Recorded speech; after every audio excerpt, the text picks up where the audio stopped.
Gathering voices. Building worlds. The Ampliverse. Welcome to Harry Potter and the Anxious Millennials, a show where we delve week by week into each chapter of the Harry Potter series. Hello. We are back. Adam, how are you? I'm good. How are you? Just great. And I feel like I should also ask Friedrich how he is doing today. Friedrich, would you like to tell our listeners, our viewers? He's like perched on all the blankets right now. Friedrich's like, I was forced to be here. I would actually like to be outside on a walk right now, but he's actually just my talent agent. So he's just here to, he's my management. Yeah. we need to get him like a little phone toy so he can just like sit in the back and like tap on his phone. No, I said the 5%. The 5%. Yeah, thank you so much. Yep, we're on our way right now. We're on our way. Wrap it up. Wrap it up. We have a hard out. Well, this week we read chapter 12 called Professor Umbridge. Adam, it's your week. What happened in this chapter? My God, what didn't happen in this chapter?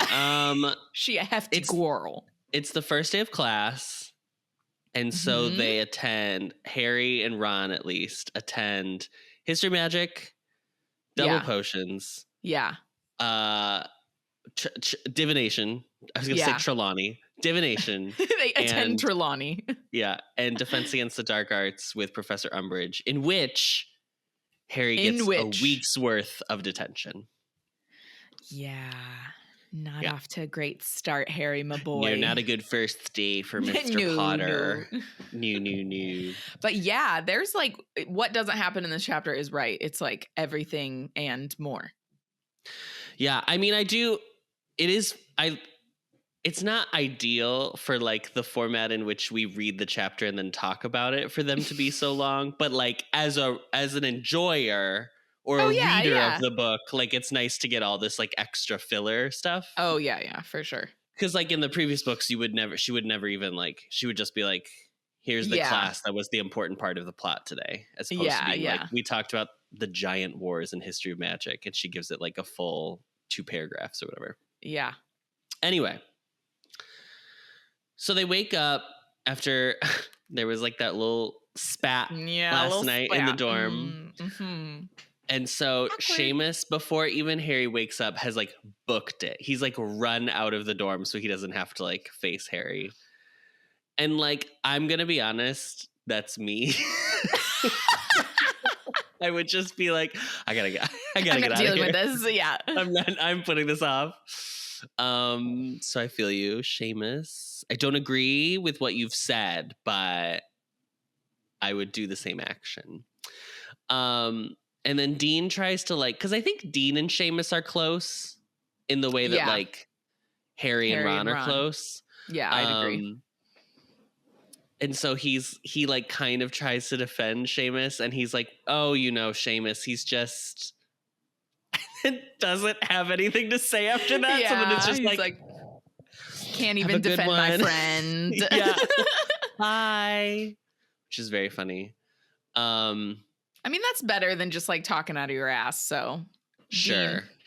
I mean, it's also like good to not, because like he wouldn't throw Seamus under the bus, even if he doesn't agree with him. He's still like a good enough friend to be like, not be like he's an asshole or whatever. Yeah, so, right. He's not two-faced. This is why we were Prefect Dean. I was just gonna say. I was like, I wonder why he wasn't. I just think about it more. Not like every day, but like now that we're talking about it. Yeah. I just stay up at night wondering why he's not a prefect. But I do feel like he is, the fact that we both said he was the obvious choice. But anyway, whatever. So they go downstairs down to the common room, and Fred and George have put a post on the board to look for people who want to test their joke products. And Hermione is immediately like, no, we're not doing this, and takes it down. I mean, I feel like they should have seen that coming a little bit more. Do you know what I mean? hello? I'm like, and then Hermione is your prefect. right. You know. And also she takes it down and then it's like, Ron, we're gonna have to talk to them later. And Ron's like, why do we have to talk to them? And she's like, because we're prefects. And he was like, oh yeah. Oh yeah, me too. Why is he a prefect? This is why Dean being a prefect came up, because this chapter we have a great example of why it should be Dean and not Ron. So this was the bit I was talking about, that I don't like how it's like Hermione does essentially the labor for them both. Oh, we'll get into it in this chapter, honey. Great. So,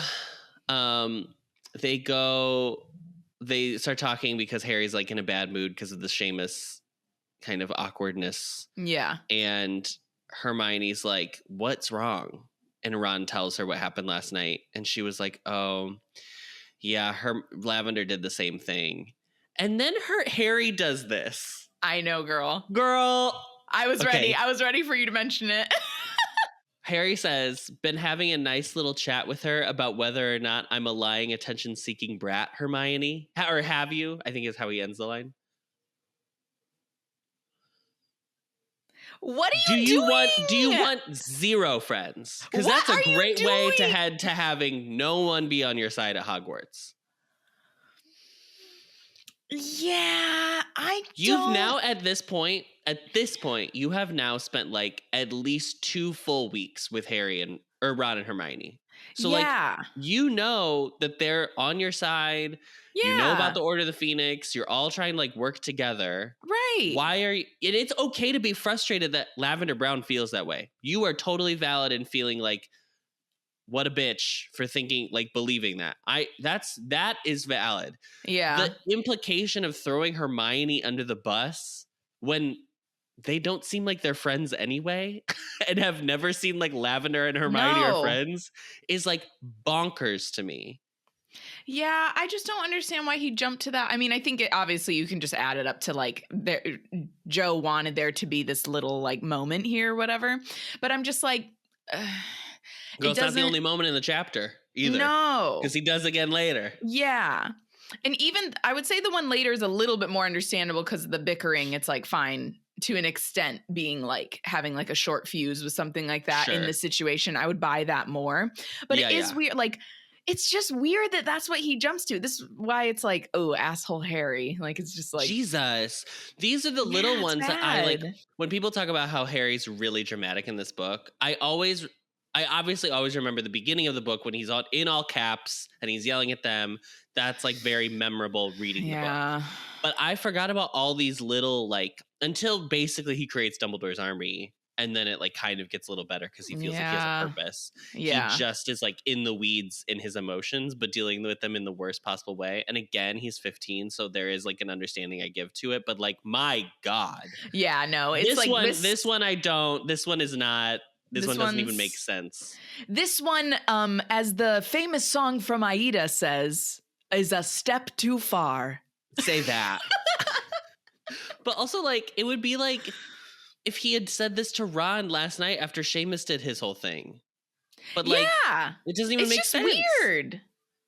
It's just weird. It's like, Harry. There's no reason why Hermione, the person that Hermione is, she would never be like, oh yeah, he's cuckoo.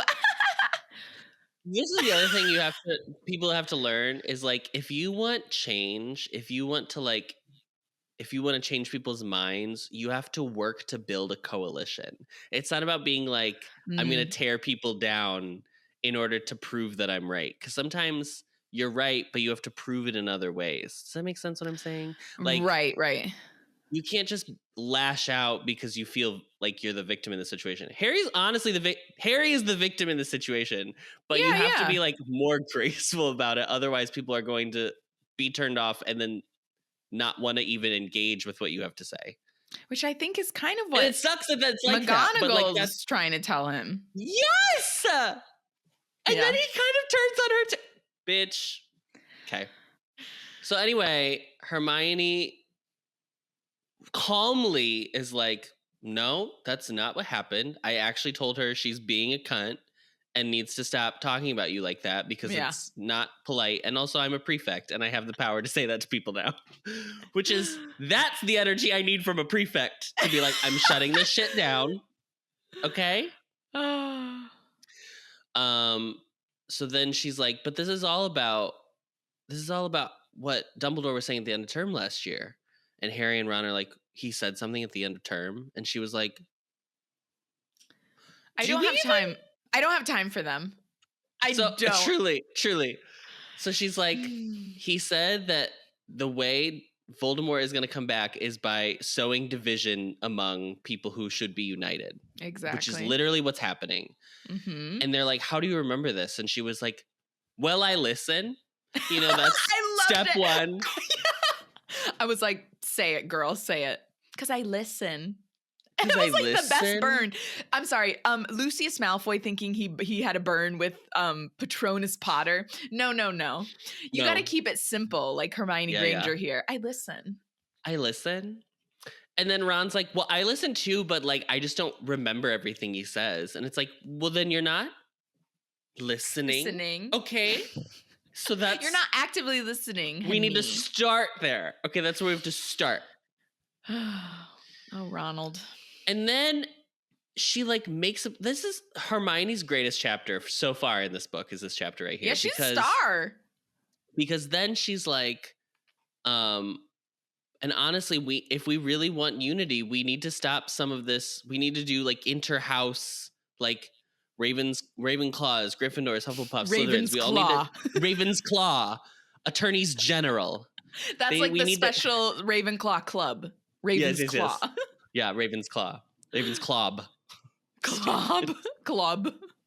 Oh no. She was like, we need to like work together if we're gonna like, if this is gonna be a thing, which it clearly is. The Order of Phoenix is back. Blah blah blah. We need to have interhouse unity. And immediately Harry and Ron are like, well, I don't want to deal with Slytherins. The Ravenclaws are being assholes. Hufflepuffs are fine. But I'm not engaging. And it was like, okay, then again, what I just said, building coalitions, working together, grassroots campaigns. So they go to breakfast and Angelina Johnson comes by. Mm-hmm. She's captain of the Quidditch team now, the Gryffindor Quidditch team. Shout out to women everywhere. Girl bossing. Hey. Yes, girl power, Friedrich. Girl power. Girl power, Friedrich. Friedrich said, do it for the girls. Quidditch, Gryffindor Quidditch team needs a new keeper since Oliver Wood is gone. And then last year, Quidditch wasn't happening. Yeah. So cool.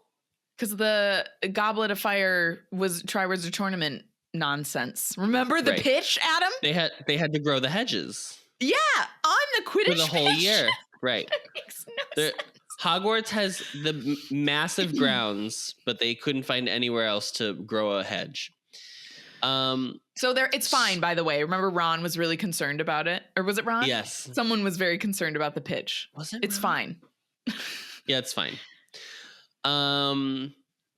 So they need a new keeper, and the tryouts are Friday at 5. We will be returning to that event later. It will not be in this chapter, but please stick a feather in your cap because we're going to come back to that. And Hermione, the owls arrive with the Daily Post. Hedwig brings nothing because Sirius is not, just has nothing to say. In the course of 24 hours, nothing has changed since the last time Harry saw Sirius. Yeah. But Hermione gets a Daily Prophet, and Harry's like, I don't know why you're fucking still reading that. And I love where she's like, you have to know what the enemies are saying. I was like, you're so funny. She's very funny. So she busies herself in the Daily Prophet while McGonagall comes around. Oh, I'm sorry. First, Fred and George come by, and they're like, if you guys need any skiving snack boxes, you know, this, that, and the other. And Ron's like, honestly, our timetable for today is so shitty. I would take you up on it. And they were like, great. We have nosebleed nougats if you want them. However, Unfortunately, we have not discovered the antidote yet. So you will just be having a nosebleed until you run out of blood. Apparently. And Ron was like, I think I'll just go to class. Thanks. I actually think that's all right. fine. Don't want to risk my life. I also think he could have just done the nosebleed nougat and then gone to the hospital wing and Madame Pomfrey. Oh yeah, to Madame Pomfrey. Yeah, poor Madame Pomfrey. Gosh. As soon as the Weasley's Wizard Wheezes hit the scene, Madame Pomfrey was like, I quit. I'm convinced. Truly. She was like, I'm retiring. Like, yep, 100%. No, thank you. And then they talk about owls because famously 5th year is when you take your ordinary wizarding levels. Yeah. So those are coming up at the end of the year, and Fred and George are like, oh, girl, I remember owls in 5th year, girl. Half the class had feigning spells because they were so stressed about the whole thing.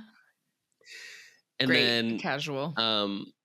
And then they say that they each got 3 owls, and I literally don't know. I don't know what that means. It means not. It literally means they might as well be speaking Latin. It truly means nothing to me. They got 3 owls. Okay, so this is what I understand it to mean, and then you tell me if you think you agree or not. Okay. You take a standardized test for each of your standard classes. Right. And then if you pass the test, you receive an owl for that, saying like you've mastered the basics of this specific field of study. Yeah. So then you can, like, if you pass potions, that means you could go on to take like further advanced potions. But if you don't get your owl for potions, you're not taking potions anymore. You have no basic understanding. You can't continue. Yeah. Does that make sense? Is that what I think that means? So they must have passed 3 What do we tests. think their 3? What do we think their 3 owls they got are? And how many could you get in total? Transfiguration, charms. Definitely charms. Probably defense against the dark arts. Yeah. Especially because their owls would have been Lupin's ear for defense against the dark arts. Yeah. Okay. Definitely then. Yeah. Yeah. That's probably But right. I don't know what is that if you have just those 3. We'll have to remember that, Adam, because when they do the tests when they do it at the end of the year, we're gonna have to see if so there's you only more take discussion. 3 you only classes? take 3 classes that the last 2 years of high school? There's no way. There's no way. What? When you read it, you say owls, right? I think they typically say OWLs. Do they say OWLs? Yeah, I don't. I say owls. Because Michael always says GCSEs, but that doesn't spell anything. So you would say. I mean, it's just like GCSEs. I-step. Come on, I-step. What was the other one? I-step. Well, but Americans have SATs and SATs and ACTs. Yeah, that's what we have. And we do, and nobody would say ACTs. Yeah, and SATs. SAT. Yeah, SATs. Maybe I should probably say OWLs. The OWLs. It's just frustrating because it's so clearly she chose letters that make like owls. Dumb wizarding names. Yeah. Newts. But I wonder, I thought there was another one. Maybe it is just I-step in when you're in school, like for actual schooling, more like grade schooling type of things. But I thought there was another one. Wasn't there? Oh no, we just took something to get into LaSalle. So anyway, those are the OWLs. Hermione's clearly going to ace everything. Shout out to her. She has to. Moving on. They talk about, because apparently what you get in terms of what owls you receive, what OWLs you receive, lead to your potential career path. Right. This is very different from America. I think Britain actually does this too. So this is very different from America, where you just like get a high school diploma and then like figure it out. Good Next luck, step. girl. So she like Hermione's like, what would you want to do after Hogwarts? And Ron and Harry, I'm sorry, both are like Aurors for sure. They're so cool. And then they ask her, and she was like, well, I think I'd want to do something important. And they're like, well, being an Auror is important. She's like, I didn't say it wasn't. No one said it was not important, but like if I wanted to be an Auror, I would have said that. Okay. I get to have my answer too. Thanks. Thank you so much. And then so she's like, maybe I'll honestly, maybe I'll just see how far I can take spew. And again, the bit ends with a comedy, this dumb. Yeah. Here's what I want to say. Again. We are now able to talk about it because I purposely waited for this moment to bring it up. Okay. There has been news in the Harry Potter world that HBO is potentially moving forward with the miniseries. And here's what I want to say. They're going to have to figure out how to make the joke land that the black girl is trying to be an abolitionist. But everyone is making fun of her for it. But everyone's like, so good luck with that to the writers of this show. Great. Because my God. That's all I wanted to say. I'm telling you, HBO, use my idea, which Hogwarts is a safe haven for runaway elves or for elves that have left service. Well, not service, slavery, to be in service and getting paid. Use my idea. I'm telling you, that's way better than being we're just going to continue. Joe's going to be the executive producer. So they're going to, everything that has to get done has to be approved by her.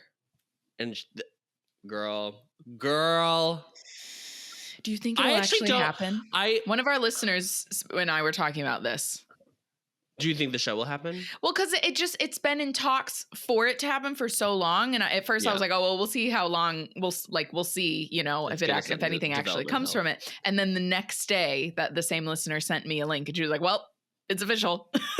And I was like, oh my gosh. And I had found another thing. The one I had sent to you, I think it was Vanity Fair or something, where I was like, I was just thinking of you because I was going to send you this link. And I was like, yeah, I mean, I guess here we go now. Here's what I'm going to say. I don't believe anything until I see people are signed and there are contracts and or production has started shooting. Then I will believe things are happening. But sure, we're still in this weird space with HBO trying to join with Discovery Plus and oh, is that what's happening right now? Yeah, they're merging, and that's why HBO Max is just going to be called Max now because they think the HBO branding is too prestigious and it scares people away. Girl, okay, no one knows what's happening. Truly, streaming is a nightmare. Anyway, good luck. Good fucking luck to everybody involved. I've got all the. I think a lot of them are free over here. My ITVX and my all my channels over here. Yeah, yes, so. BBC. Oh yeah, BBC, BBC 4, BBC 3, BBC 1, 2, 3, 4, 1, 2, 3, 4. ESPN 1, 2, 3, 4. Is there a 4? I actually don't know. There is. I think BBC that's 4. Okay. Or is it Channel 4? I think it's Channel 4. So BBC 1, 2, 3, and Channel 4. Yeah. Okay. So then they go to History of Magic. Professor Binns, famous ghost, icon, legend. Famously a ghost. Famously a ghost. And also very boring. This is the only character trait this character has. And she refuses to give him anything else, which is fine. He's a ghost. He can't change at this point. So Harry and Ron get so bored that they end up playing hangman during class. And then after class, where Hermione has actually been listening to Professor Binns' lecture, she literally is like, so what are you going to do if I don't give you notes this year? What are you going to do? Literally, how are you going to pass this class? And Ron does the thing of being like, oh, but it's so hard for us and you're just so good at it. You're so smart. Yeah, the flattery. And this, my friends, is called weaponized incompetence. There is literally it is the equivalent of when a man is like, I can't load the dishwasher. My wife has to do it because I just don't know how to do it and I do it wrong every time. Don't be this person. Don't be this person. This scene alone made me very nervous for their marriage later on in life. Yeah. And I was like, bro, please don't do this. Yeah, it's not great. I know, it's bad. Just the amount of times that you've heard things like, oh, make the bed right or whatever. And it's like, oh, but you make it. You make it so much better than I do. Nope.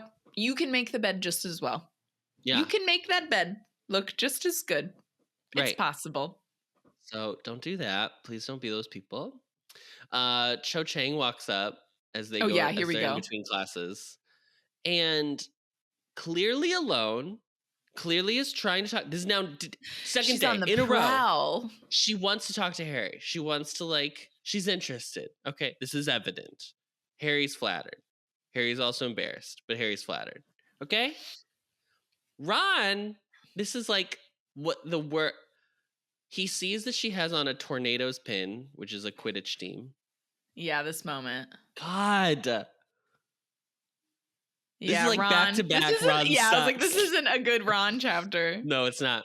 And he's like, so have you always been a fan of the Tornadoes? And she was like, yeah, ever since I was little, actually. And he's like, oh, it's not just because they just started winning the league last year. And she's like, who the fuck are you? Yeah, I'm not talking to you. I'm sorry, do I know you? What the fuck? And then she's like, okay, bye, and like leaves. And then Hermione's like, why did you do that? Yeah. What are you attacking this girl for? A, you don't know her. B, shut up. Yeah, she it clearly doesn't matter. wanted to talk to Harry in private. And he was like, well, she could have. I wasn't stopping them. No, you're just making everything terrible. Like, what? Oh my God. And then he had this whole thing of being like, well, she's just like she's jumping on the bandwagon just because whatever. Girl, shut up. Stop. You look awful right now. You look terrible. Amen. Yeah, it's not good, Ron. It's not great for you. It was so like, and I don't think it was this coded. I think it was just like a fanboy versus someone who like they don't perceive as fanboy, but also like I felt like there was a gender thing in there of being like, well, a girl will just like whatever team is hot right now because they don't actually know what's going on in the league or whatever. Yeah. Girl, shut up. Shut up. Also, someone was like, I've actually liked them since I was little. Why would you think they're lying? Yeah. Then you could be like, oh, what he should have done is pivoted to be like, oh my God, I bet you hate all these people who are like, all of a sudden, like fake joining fans. your fandom who are fake fans because whatever. Also, fake fans is not a thing. Don't do that either. That's gatekeeping. Just like Ron, shut up. Shut up, Ron. Yeah, it was dumb. My PSA to Ron this chapter. Stop talking. Yeah, it's not a good Ron moment. Not at all. So then they go to potions, double potions. I don't even know who they're. Sucks. Who do they have potions with? What house? They didn't say. I don't think he said. Right? Yeah, they don't say. Yeah. Which I was like, huh. They usually make a point of being like, it's always with Slytherin. Like somehow they always end up in potions with Slytherin, but they didn't say. So I thought that was interesting. Snape comes in and he's like, well, we have to get you ready for OWLs, since we've talked about it at the beginning of this chapter in this book that we are all characters in. So we're going to be making sure that you know how to do all the basics by the end of the year. So today we will be making the draft of peace. Sounds pleasant.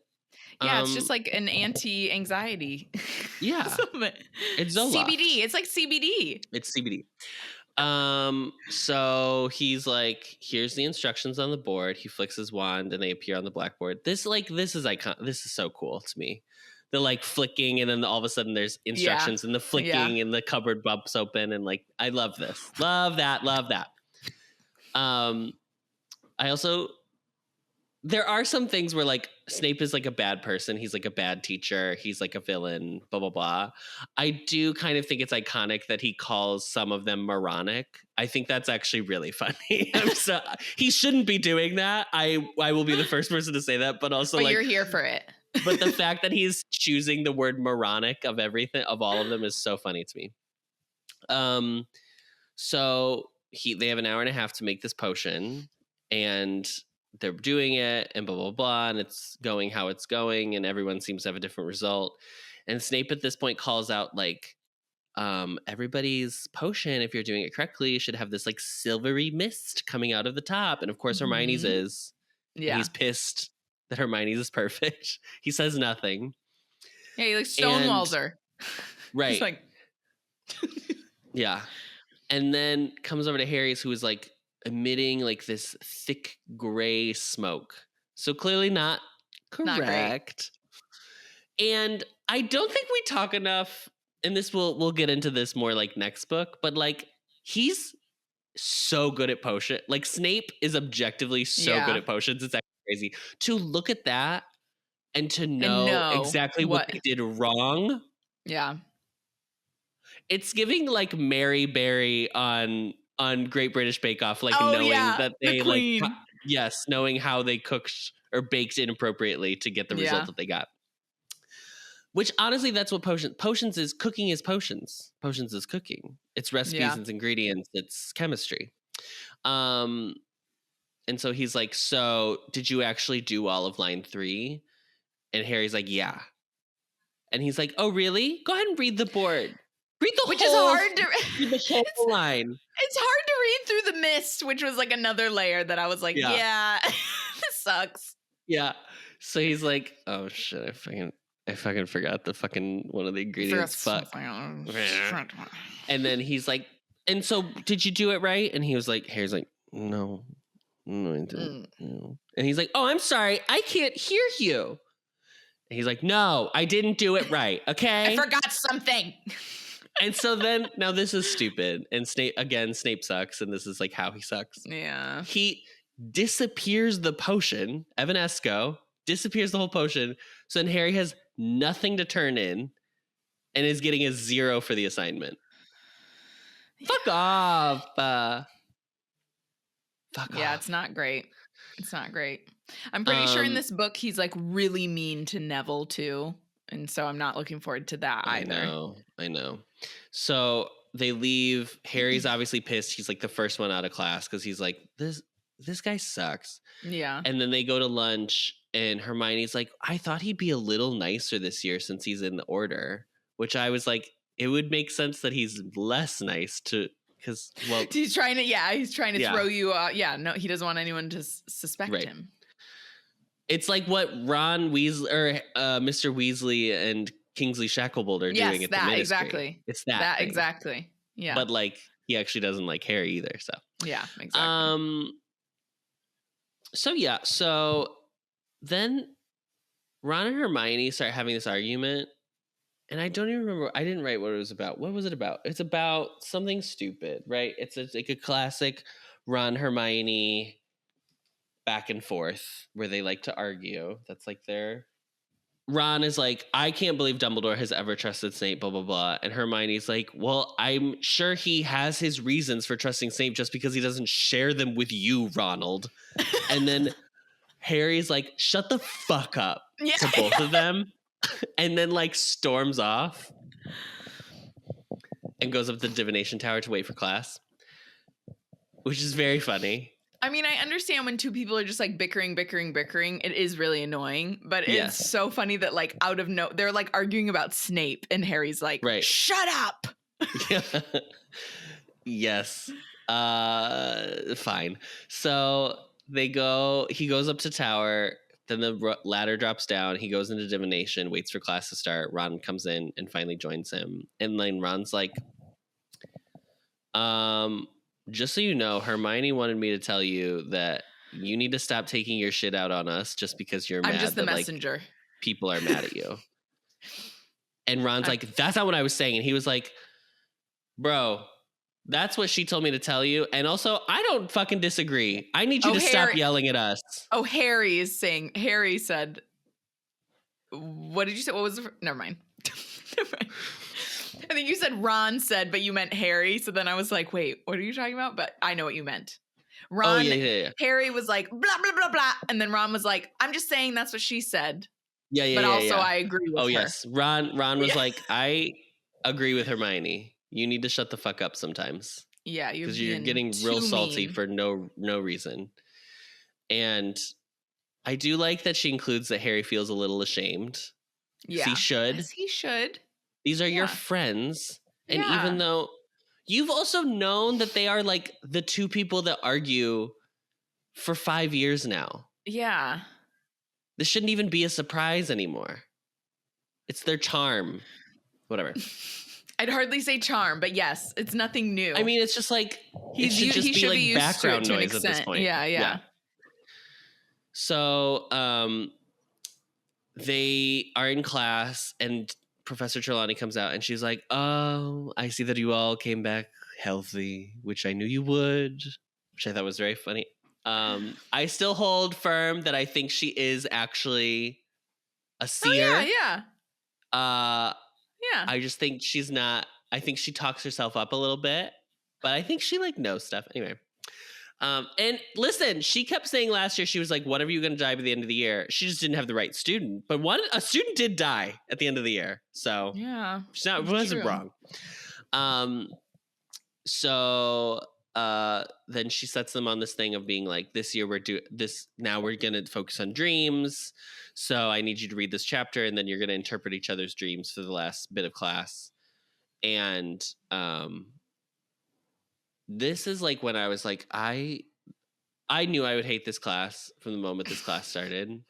But this was the one where like, I hate talking about dreams. I hate it. I hate it. I hate it. This and would be RJ's favorite part of the year.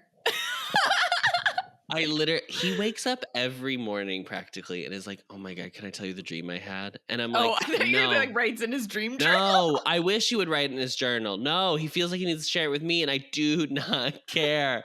I don't think they're interesting. I never find them funny. I just am like, you can share your dreams with me, RJ. So the RJ would be Lavender Brown and Parvati, just being like, me and RJ. Yeah, except so that we would engrossed. believe Harry. We would not think that he was crazy. Sure. Mm-hmm. So Harry's like, "What's your dreams? I need to interpret your dreams." And Harry Ron's is like, Adam. Yeah. What is? Tell me. And Ron is like, "I dreamed that I was playing Quidditch." And Harry was like, "Cool, I think that means you're a marshmallow." Or a giant marshmallow is gonna eat you. Yeah, I don't fucking know. Adam Because can't even remember what they said about the dreams, guys, because he doesn't skimming. No, and then, but also Harry's like, but also I'm not in his head. Is like, I'm not going to talk about my fucking dreams. If I share a dream, I'm making up the dream because we are not about to talk about how I keep reliving trauma every day. That's fair. That's totally fair. So then class is over and they go to Defense Against the Dark Arts. Yeah, here we go. Woo! Here we go. This is the meat and potatoes of this chapter. Girl, it's meat and potatoes of the book, girl. This sets us on the course. So they walk in and Professor Umbridge is sitting at her desk and she's wearing her pink cardigan that she was wearing last night. But today she's wearing a black bow and a black velvet bow in her hair, which reminds Harry of a big fly buzzing around a big toad. And I need her to let go of this metaphor because she's now utilized it every time this woman has appeared in this book. And we know understand, she looks like a toad girl. We get it. We get it. Thank you. We got it. Loud and clear. Also, she used the same metaphor in like in the trial. That it was like a fly buzzing around. Like you can't just use the same metaphor, girl. Anyway. Yeah. Shut up. So then she's like, "So here's the thing. Welcome to class." And then waits for them to respond. And then she's like, No. We're going to be polite. Thank you so much. It's about being polite. Again. And you need to say, "Good afternoon, Mrs. Professor Umbridge." So it's truly my nightmare because there are two things I hate in the world. One is anti-Semitism and the other is when you're at like an event and they do the like, you do like a round of applause or just anything where you get like an audience reaction and they go, "I didn't quite hear that," or "That wasn't big enough." And I'm like, I hate, this is so disingenuous. Now I really won't cheer so much. I hate it so much. I would rather actual interaction as opposed to this fake like stare or whatever. I hate it. They do it at K-pop concerts a lot and it's fine because like the language is limited. Actual fandoms. The language is limited. It's fine. I get it. But like if I go to any event, I just hate it. Oh, I hate it so much. Anyway, it's just like a personal thing. Well, it's just weird if you're like in an auditorium and someone's like, how y'all doing tonight? And then everyone's like, woohoo. And they're like, I'm sorry. I didn't hear that. How y'all doing? It's always just like, oh no. We're doing the same as we were 2 seconds ago when we just responded. Ooh, now you're just like forcing us to be louder. Right. Yeah, I never cheers. I'm always like, woo, unless it's a K-pop concert. Right. And then I'm screaming. Loud as hell. Yeah.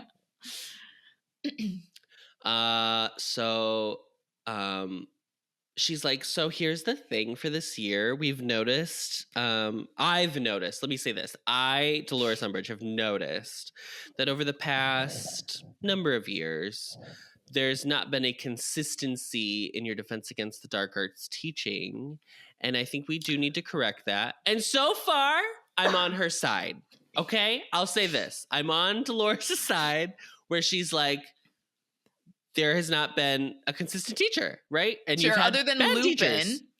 Lupin was the only good one. Well, I don't know. Quirrell may have been good. We were never in that class, so we actually don't know if he was like a good teacher or not. But yeah, at least one, if not two, were good teachers, and the rest have tried to kill or maim students in some capacity. So it's not, we don't have a great track record. I understand.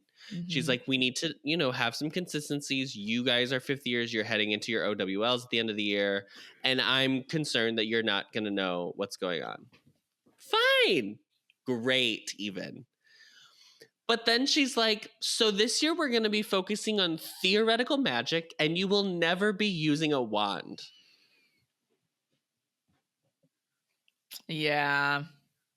It's giving like, we don't need to teach our women how to fight because the men will protect them. Do you know what I mean, Adam? It's giving that. It's the whole giving, oh, no. You don't need to know how to defend what are you talking about? Why would you ever be in danger? You can't be self-sufficient. You can't have agency.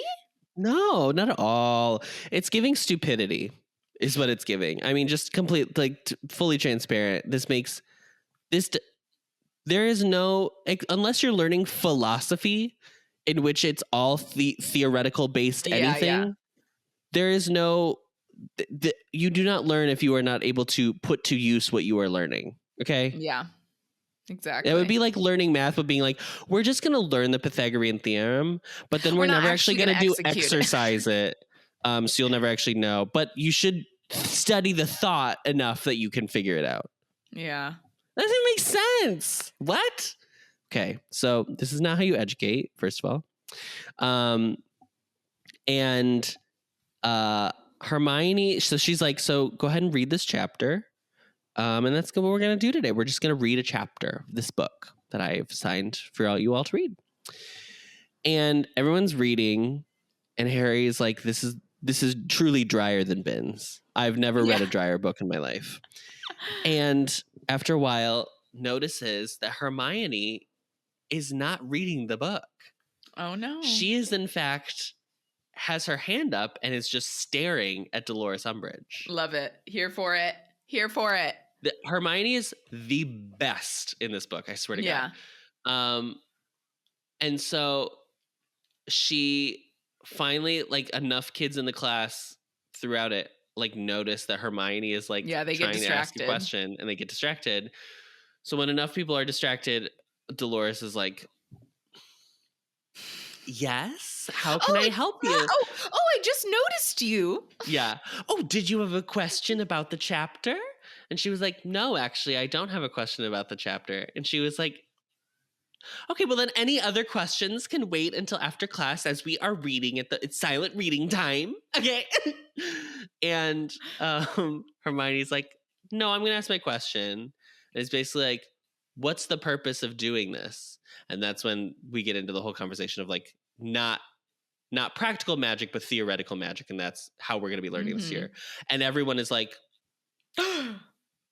yeah. And even Parvati is like, so you want us to go into the OWLs and do these spells for the first time in an exam? And she was like, well, if you know the theory, there's no reason why you wouldn't be able to execute it perfectly. Yeah. What is happening? This is so stupid. How do you even think that people are going to buy this argument. For fifth years? Maybe first years, I'd be like, all right, fair enough. But like, fifth years? Yeah, when you're taking your OWLs, no. And she was like, well, I've heard that over the past couple, last year you had a teacher who was using dark magic, not just in front of you, but on students themselves. And Dean Thomas is like, yeah, because he was a lunatic. What are you talking about? Yeah, and also, right, correct, Dean. Right, and also that leads me to, there had to have been, because we didn't get this in the last book, but the students have had to have been explained to some extent that Moody wasn't really Moody. God, I hope so. Unless they hid that, like they swept that under the rug too. Wild. I don't know. Yeah. So anyway, this whole argument happens and Harry's like, but what if we need to use magic in the real world? Also, we keep going back. The other thing that I'm not going to bring up that keeps happening is like people aren't raising their hands to ask questions, and it's like adding a layer of chaos to the argument as well. Yeah. And so Harry's like, what if we need to use magic in the real world? And she's like, why would you need to use defense against the dark magic in the real world? Who's going to be attacking you? And Harry's like, I don't know. Maybe Voldemort. And that doesn't go over well. Right, Harry, you walked right into that one. It's so dumb. I'm sorry. And also, like, he of everyone in this room right now has the best excuse by being like, I was in fact attacked by Dementors this year.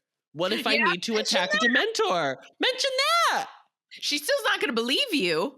Right. but like, don't go for like the overarching, do the practical one. Yeah. Not good. So, not great. You can hear a pin drop in the room, right? People are like, oh shit, it's happening. And so she was like, okay, well, that's 10 points from Gryffindor. No one's going to be facing Voldemort because he doesn't exist. So he's Santa Claus, guys. Yeah. I don't know what to tell you.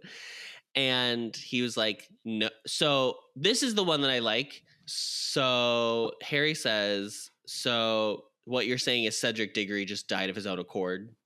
And the air like leaves the room. Yeah. I truly, if I was in this room, I would be like I would be turning inside out. I would be so uncomfortable. I'd be like, I would be on the edge of my seat. I would be like, I would be talking about this class for the next like 3 weeks. I would be like with my friends. I'd be like, do you remember when Harry just started yelling at Umbridge? It was wild. And I wouldn't be mad that he did it, but I would like, it would be great. Yeah. And she was like, Cedric Diggory died of an unfortunate accident. It was a terrible accident. So now we know that the official ministry line was that. That's what they're saying. An accident. Right. Yeah. Which makes sense because they have the Triwizard Tournament to fall back on and be like, well, historically, people die in these, so it must have been. That's how it happened.